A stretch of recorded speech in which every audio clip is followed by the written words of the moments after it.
Не можам да кажам дека средбата беше лесна, затоа што се отворија суштински прашања, по кои што постојат различни гледишта.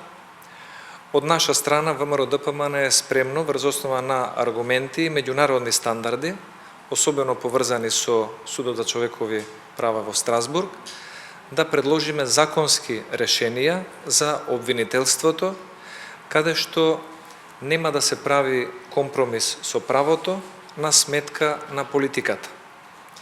И таквото решение да биде широко прифатено со политички консензус во собранието, за да може да биде долгорочно одржливо и применливо.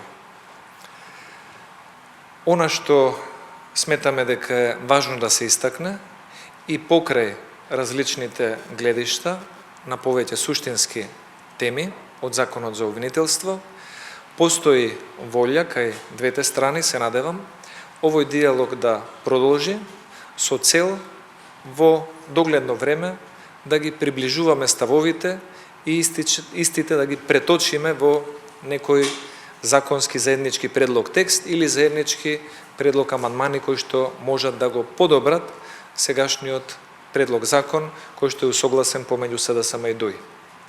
Тоа е тоа што можам да го истакнам и би ве поканил за прашање. Погледнете. Значи дека се отпочне расправата утре на собранската седница за Законот за обвинителство, а вие ќе внесувате амандмани? Утре не. Сега ова деловнички гледано само да ви објаснам, утре не почнува расправа, утре само има изгласување на потреба за донесување на законско решение од споменатата област за обвинителство, а после тоа, мислам дека во четврток или петок се отвара комисиската расправа по однос на тој предлог текст, каде што имаат можност пратениците или самата комисија заеднички да предлага и да утврдува амандмани.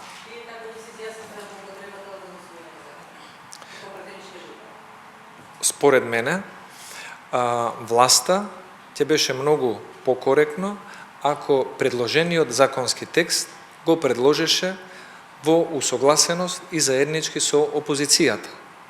Власта очигледно одлучи овој предлог закон да го предложи без консултации со опозицијата и од таа гледна точка не би можеле да очекуваме позитивен пристап од наша страна, кога немало позитивен пристап од страна на СДСМ и ДУИ при изготвувањето на предлог законскиот текст. Но оставаме можност во комисиската расправа понатаму со квалитетни амандмани да го подобриме законскиот текст, доколку има спремност од владеачкото мнозинство да има закон кој што ќе биде широко прифатен и заснован на стандарди од Страсбург.